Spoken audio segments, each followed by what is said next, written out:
Magical Tetris Challenge. This is a game I kind of heard about.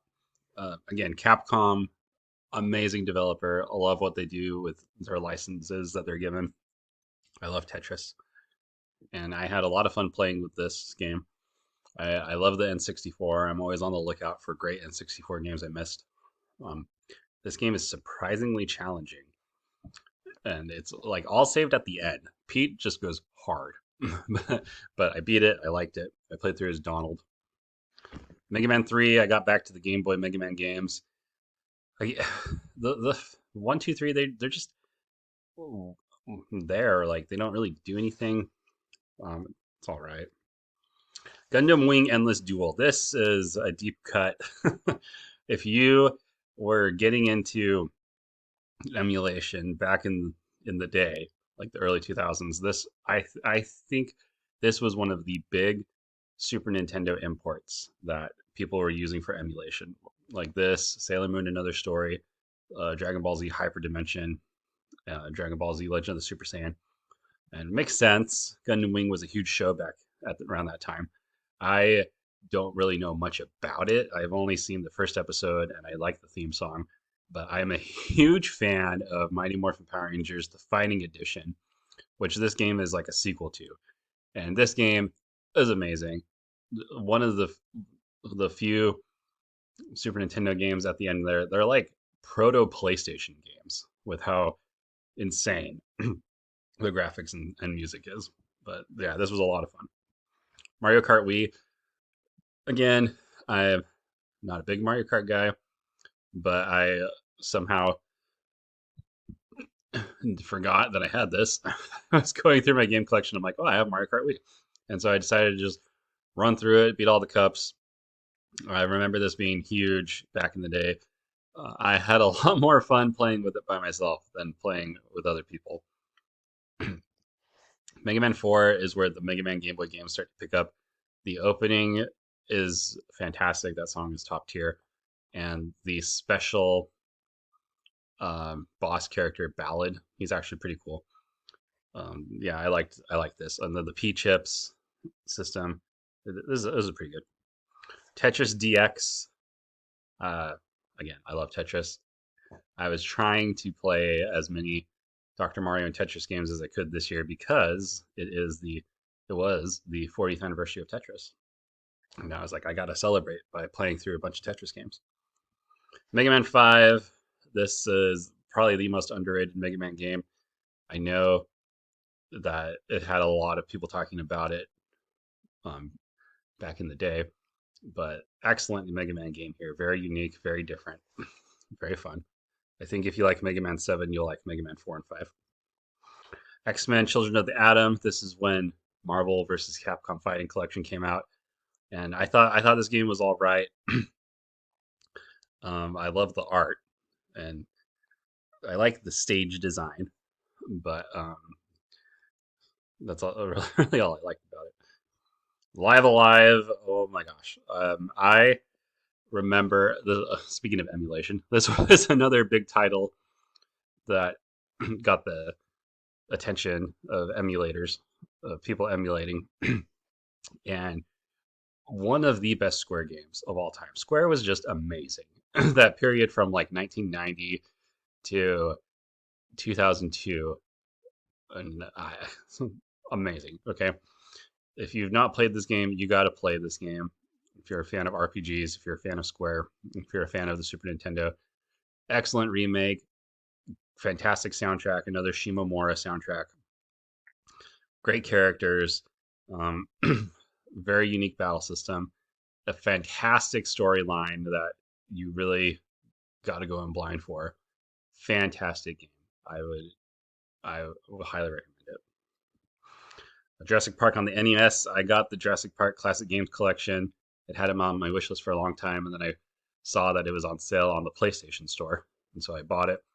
Um, I love the original Jurassic Park movie. The NES game is pretty good. I think the soundtrack is great.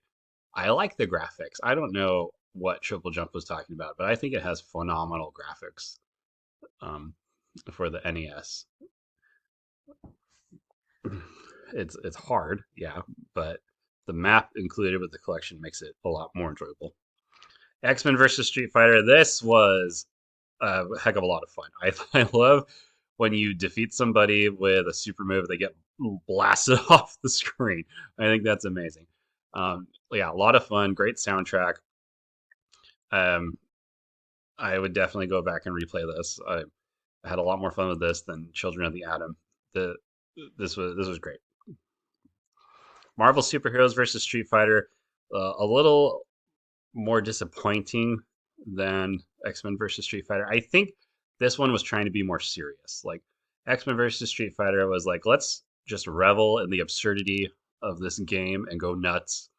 This one was like, okay, we're gonna try and be serious now, and it's less fun because of that.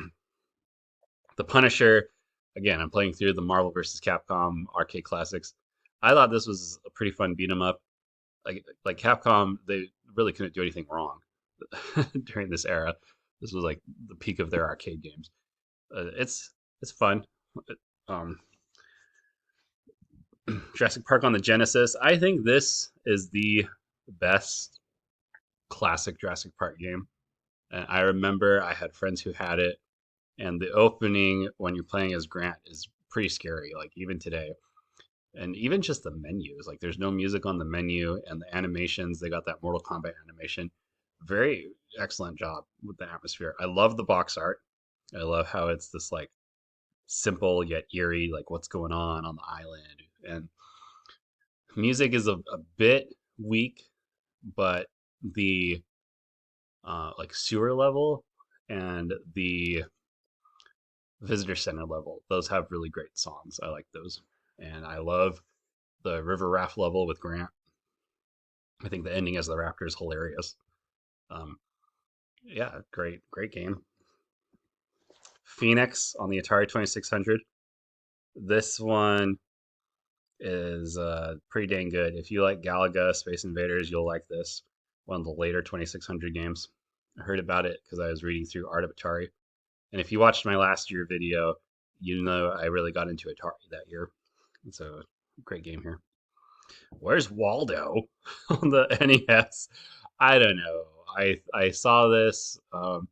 This is dating me here. Sakio Mog, rest in peace, Sakio Mog. He played through this, and I was like, you know what? I'm trying to pad out the NES games that I've beaten. I'll just do Where's Waldo. There's no way it can be that hard. And my son helped play through this with me.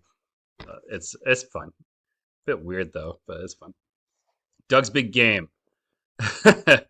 My kids got Game Boy Colors for Christmas, and they asked for Doug's Big Game because they wanted to see how Doug would work as a game. And I liked it. It's really interesting that they made it like an adventure type game.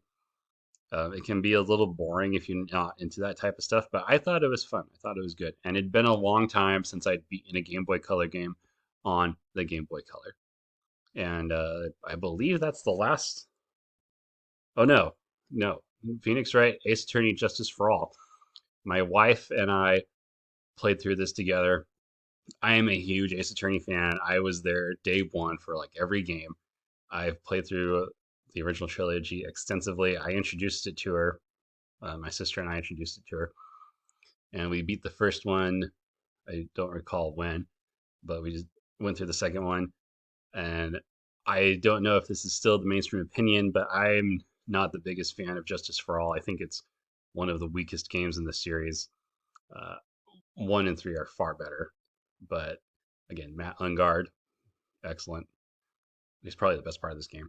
And that is, yeah, that's the last game that I beat this year. And that is all the video games that I beat in 2024.